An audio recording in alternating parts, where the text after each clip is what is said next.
दिल्ली में इंडिया गठबंधन की रैली में सुनीता केजरीवाल, उद्धव ठाकरे, तेजस्वी यादव, उनके बाद अब बोल रहे हैं अखिलेश यादव। सुनिए, राहुल गांधी बोल रहे हैं।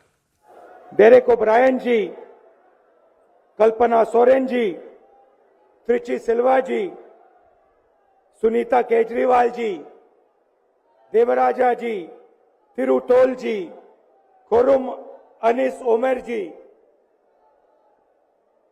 और स्टेज से मैं केजरीवाल जी और सोरेन जी का भी नाम लेना चाहता हूं, क्योंकि वो आज यहां है नहीं, मगर दिल में हम सब एक साथ खड़े हैं। भाई और बहनों, इंडिया गठबंधन के कार्यकर्ताओं, आप सबका यहां बहुत बहुत स्वागत, नमस्कार।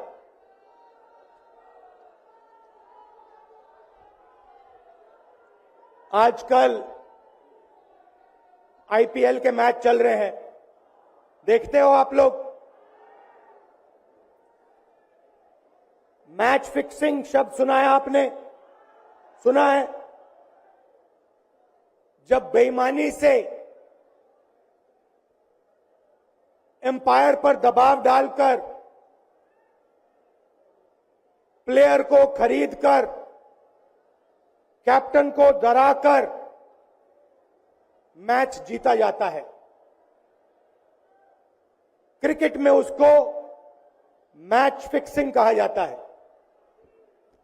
हमारे सामने लोकसभा का चुनाव है। अंपायर किसने चुने? नरेंद्र मोदी ने।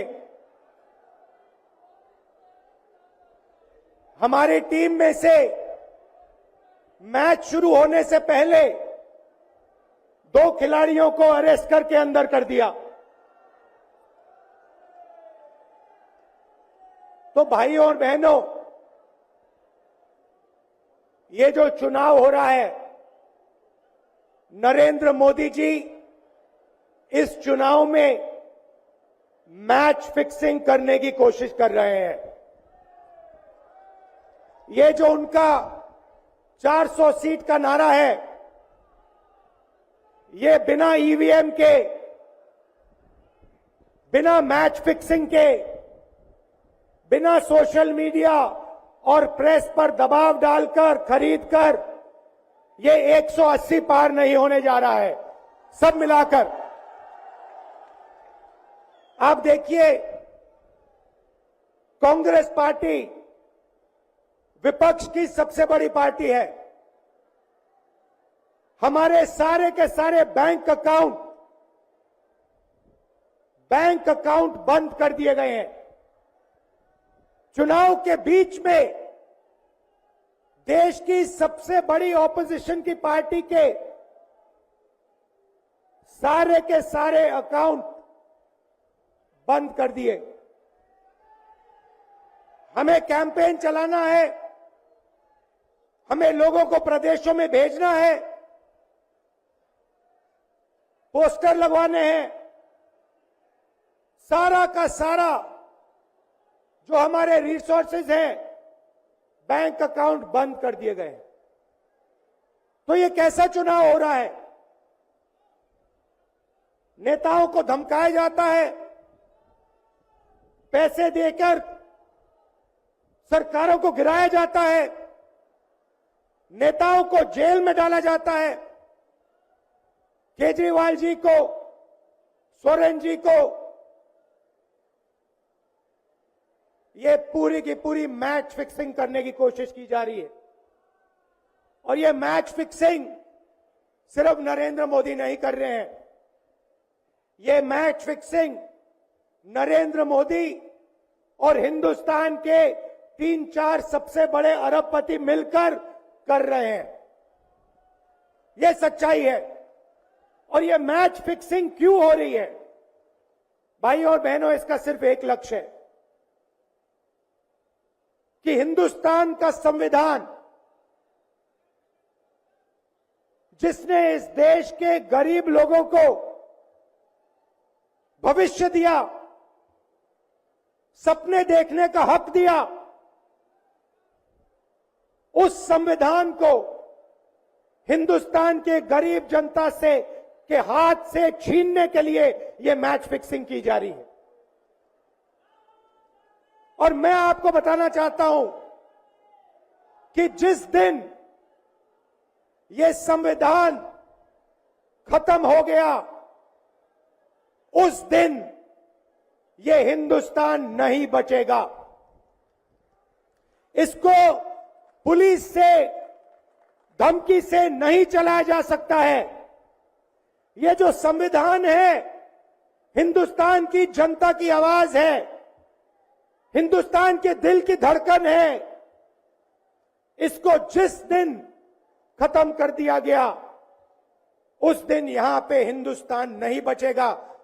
अलग अलग स्टेट हो जाएंगे, हिंदुस्तान नहीं बचेगा। यही इनका लक्ष्य है।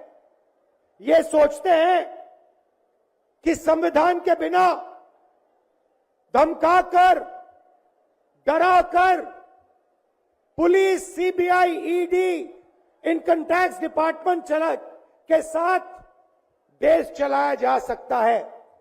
ये सोचते हैं मीडिया के बिना देश चलाया जा सकता है। आप मीडिया को खरीद सकते हो, आप मीडिया को दबा सकते हो, आप मीडिया के रिपोर्टर्स का मुंह बंद कर सकते हो, मगर आप हिंदुस्तान की आवाज को नहीं दबा सकते हो। इस आवाज को कोई नहीं दबा सकता। दुनिया में कोई ताकत नहीं है जो इस आवाज को दबा सकती है। भाइयों और बहनों, बीजेपी के एमपी ने कहा कि जैसे ही हम चुनाव जीतेंगे, मैच फिक्स करके 400 सीटें जीतेंगे, वैसे ही हम संविधान को बदल देंगे, संविधान को रद्द कर देंगे। ये ऐसे ही नहीं बोला गया। ये टेस्ट करने के लिए, आइडिया टेस्ट करने के लिए बीजेपी के एमपी ने बोला है। ये लड़ाई संविधान को बचाने की लड़ाई है। जैसे अखिलेश जी ने कहा, संविधान चला जाएगा, गरीबों के हक चले जाएंगे, आरक्षण चला जाएगा, और जो आपका धन है, गरीबों का धन है, किसानों का धन है, मजदूरों का धन है, वो 5-6 लोगों के हाथ में चला जाएगा। नोटबंदी की, जीएसटी लागू किया। मुझे बताइए, जीएसटी से, नोटबंदी से किस गरीब व्यक्ति को फायदा हुआ? किस छोटे दुकानदार को फायदा हुआ? किस किसान को फायदा हुआ? किस बेरोजगार युवा को फायदा हुआ? किसी को नहीं। 40 साल से सबसे ज्यादा बेरोजगारी हिंदुस्तान में आज है। 1% लोगों के पास हिंदुस्तान का पूरा धन, 22 लोग हैं। जितना धन उतने उनके हाथ में है, उतना ही धन 70 करोड़ लोगों के हाथ में है। ये संविधान को क्यों मिटाना चाहते हैं? क्योंकि आपका धन जो है आपसे छीनना चाहते हैं। मैंने जाति जनगणना की बात की, किसानों के एमएसपी की बात की, युवाओं को रोजगार देने की बात की। यही देश के सामने सबसे बड़े मुद्दे हैं।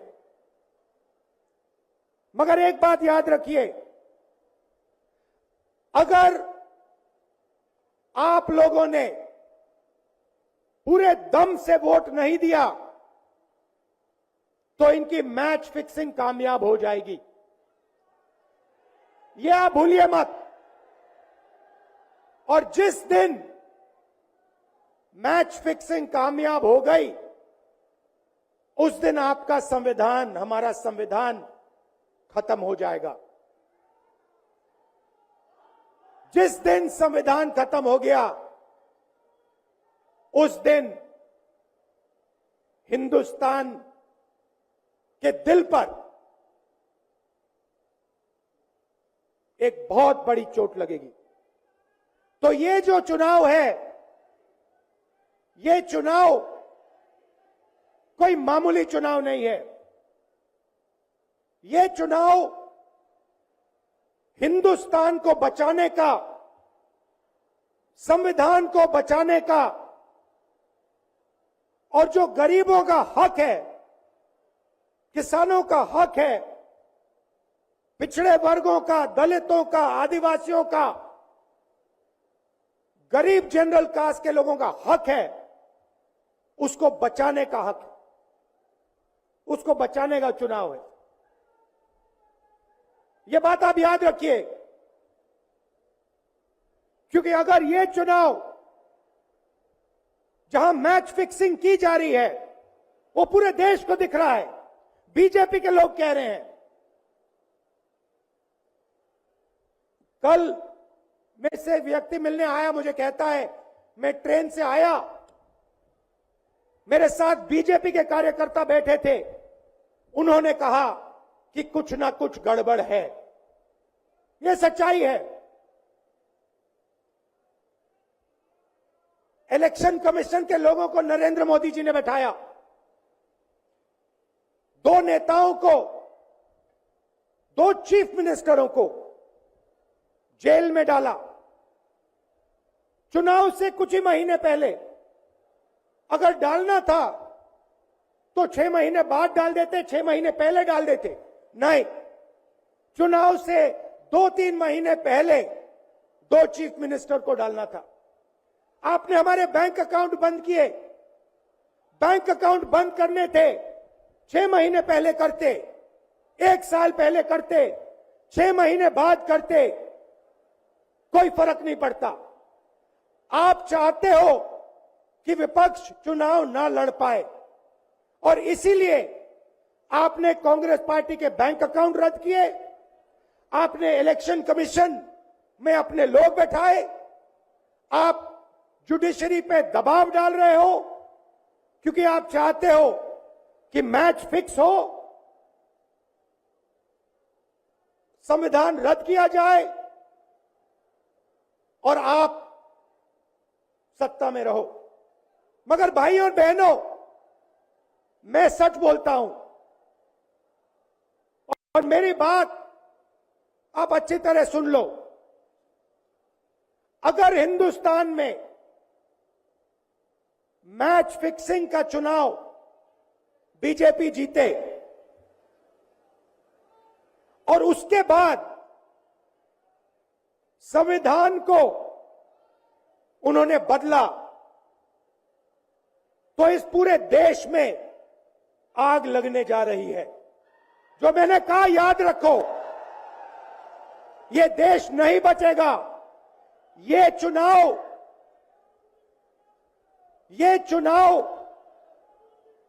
वोट वाला चुनाव नहीं है।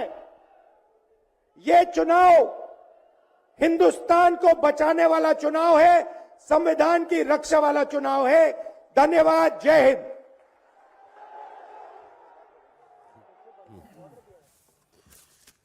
राहुल गांधी को सुना आपने अभी इंडिया गठबंधन की इस सभा के अंदर। राहुल गांधी ने बड़ी बात कही, कहा देश के चुनाव में मैच फिक्सिंग हो गई, अंपायर पर दबाव डाला जा रहा है, प्लेयर्स को खरीद लिया गया है, ये वो कह रहे हैं। और ये चुनाव ईवीएम के बिना बीजेपी 180 पार नहीं हो सकती।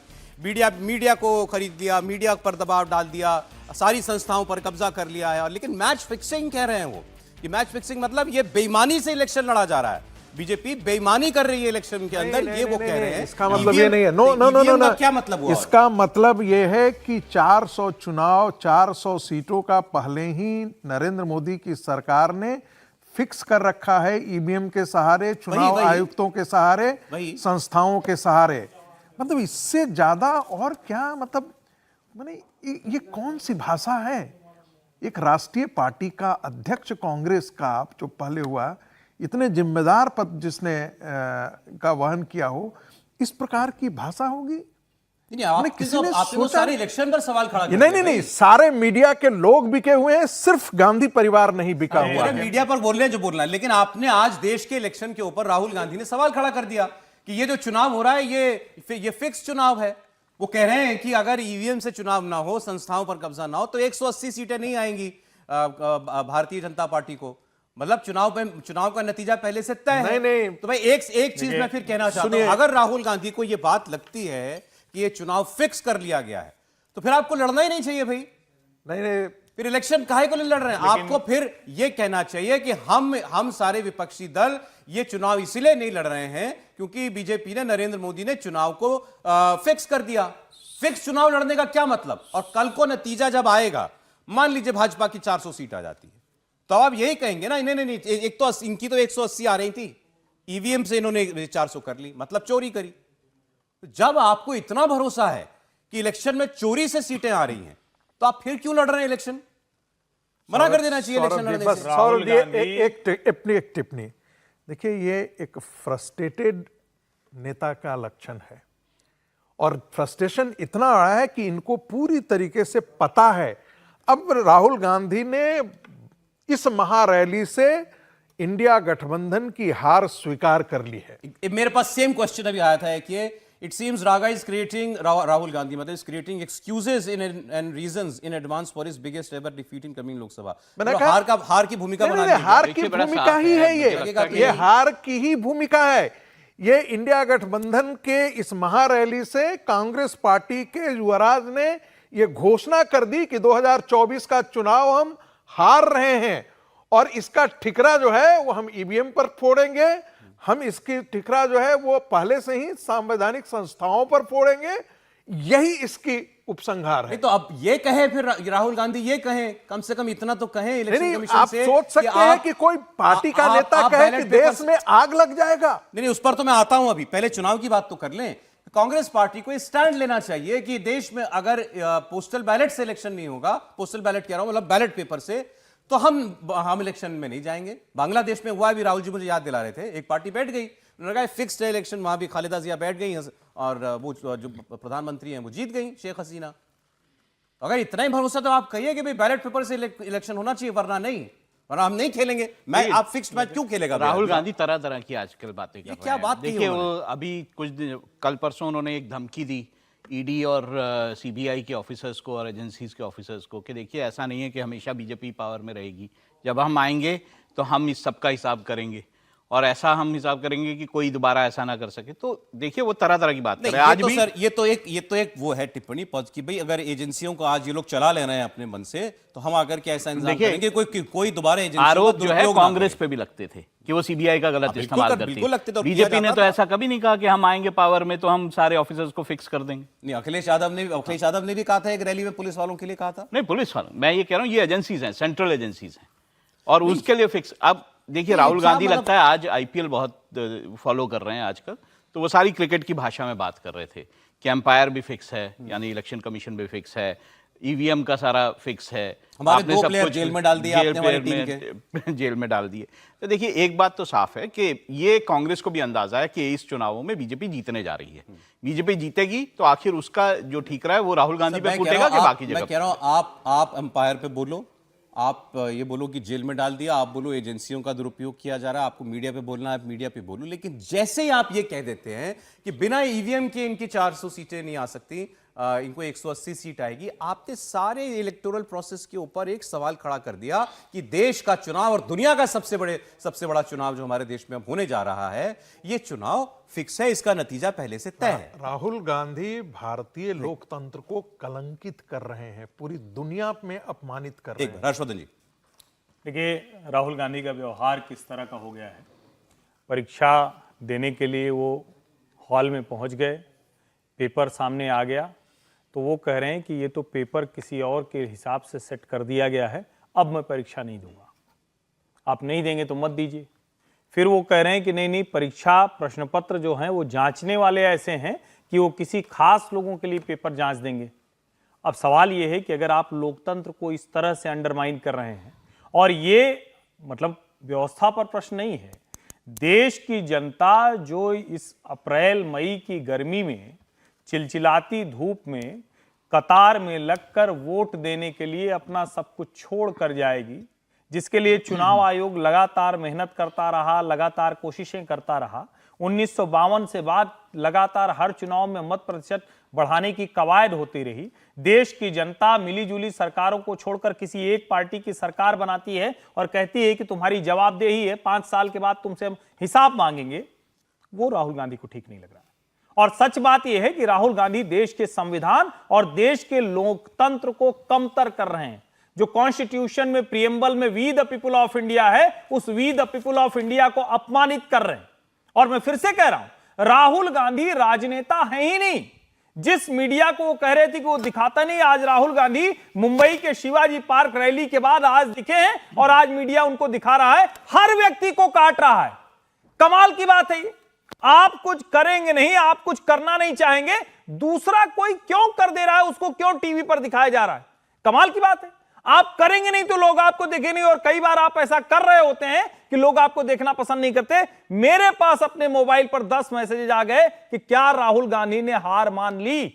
अब अगर मेरे जैसे व्यक्ति के पास 10 मैसेज आ गए तो देश की चौपाल, चौराहे, मोहल्ले, गांव, हर जगह क्या चर्चा हो रही होगी और कांग्रेस के कार्यकर्ता का क्या हाल होगा, जरा ये सोचिए। अरे एक बार और समीर जी की बात भी आ जाए। उन्होंने ये भी कह दिया देश नहीं बचेगा, लोकतंत्र खत्म कर देंगे, ये लोग आ गए थे और देश ही नहीं बचेगा। देखिए, मुझे लगता है राहुल गांधी पे आज एक मामला दर्ज होना चाहिए। आज उन्होंने एक बहुत गंभीर आरोप लगाया। राहुल गांधी ने कहा है कि प्रधानमंत्री मोदी अपने लोग चुनाव आयोग में बिठा रहे हैं। भाई, देश में चुनी हुई सरकारें, बहुमत की सरकारें, चुनाव आयोग की नियुक्ति तो केंद्र सरकार ही करती है। एक कमेटी बनी हुई है, कमेटी का प्रोसेस है, उसके हिसाब से नियुक्ति होती है। सुप्रीम कोर्ट में गए थे, सुप्रीम कोर्ट ने मना कर दिया इसमें हस्तक्षेप करने से। राहुल गांधी जो चुनाव आयोग निष्पक्ष चुनाव देश के अंदर कराता रहा है, उसकी प्रतिष्ठा के ऊपर प्रश्न उठा रहे हैं, उनकी निष्ठा के ऊपर प्रश्न उठा रहे हैं और बताने की कोशिश कर रहे हैं कि देश के अंदर चुनाव आयोग निष्पक्ष चुनाव नहीं करवा रहा है। मुझे लग रहा है चुनाव आयोग को इसको गंभीरता से लेना चाहिए और राहुल गांधी को कारण बताओ नोटिस जारी करके उसके खिलाफ कार्रवाई करना चाहिए। राहुल गांधी जितना बोलेंगे, और मुझे लगता है राहुल गांधी ने जो भाषण दिया है उसके बाद भारतीय जनता पार्टी की 370 सीटें तय हो चुकी है आज।